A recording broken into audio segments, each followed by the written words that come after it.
Good morning, it's Thursday the 8th of May, I'm Olivia, and as always this is Mobuzz TV. One of the great advantages of the internet is your total anonymity. You only have to look at any comment section or forum to see that people bask in their unknown identity, choosing to recreate themselves in any way they wish. Although it seems that many often take the opportunity to transform themselves into foul-mouthed narcissistic idiots intent on rubbishing everything and everyone. If the guys over at the Washington Post have their way, not for much longer.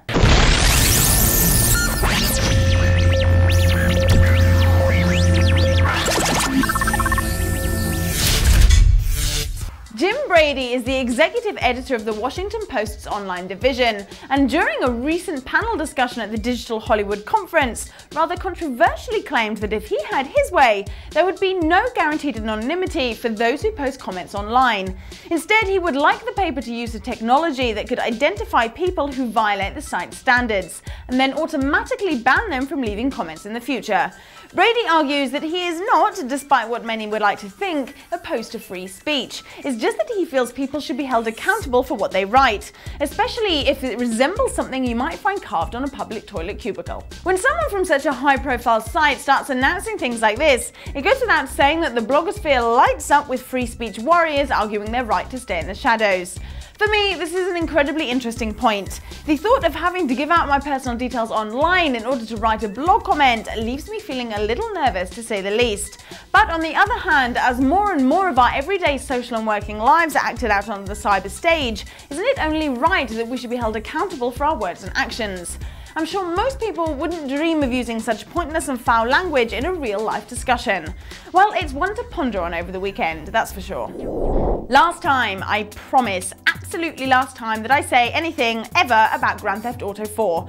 I just thought you'd all like to know that in its first week of being on the shelves, it has exceeded all sales expectations. $500 million worth of sales to be exact, with 3.6 million copies of the super game shifting on the first day. Seems that the gaming masses couldn't give a monkeys about the promotion of violence or the occasional freeze. Way to go, Nico.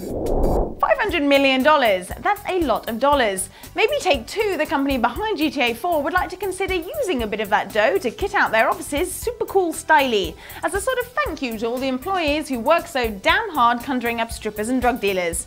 Thanks to the guys over at Valleywag, we were pointed in the direction of Office Snapshots, a site that lets you poke around inside some of the offices of some of the biggest tech and web companies in the world. First stop was Facebook, and not really that impressed, to be honest. A bit chaotic, a bit messy. I don't know what I was expecting, but I thought maybe a couple of zombies wandering around or a giant poking stick might have been cool. Saying that, check out the snacks. Facebook, Heart Attack City more like. Then there's 6 Apart, which is definitely one of my personal favourites. It's cool, understated, steers clear of the modern steel and chrome overload, and instead reminds you of a funky downtown coffee shop. The brick walls are nice. Big fan of the brick walls. We've got these super cool Tocani, no idea how you pronounce it, but anyway, this advertising agency in Austin is awesome. Awesome, I tell you. Look at the offices. Look at the think boxes. Yes, special window-side think boxes put there solely for your thinking and sitting pleasure. Or the magical land of those animated animators, Pixar. And it is actually magical. There are fairy lights and crazy stuff all over the walls. It kind of looks like how I wanted my bedroom to be when I was 13 years old. All cluttered and creative. But for me, the hands-down winner, in the wow factor stakes anyway, is the Red Bull HQ in London town. The place looks like the inside of a spaceship, and the inside of the best spaceship ever, to be exact. There is a slide, and a roof terrace, and a ping pong table, and crazy desks and chairs and stairs, and a slide, and the whole thing looks like one gigantic iPod. And did I mention the slide? If you fancy wallowing in some office envy-induced self-pity, then head to Office Snapshots, and you too can imagine that you work in some super hip tech company, whilst you sit in your tiny cubicle staring at the dead plants and drinking nasty coffee from cheap paper cups. Okay, that'll be it for today, I think. I hope I have made you sufficiently jealous and a little bit depressed.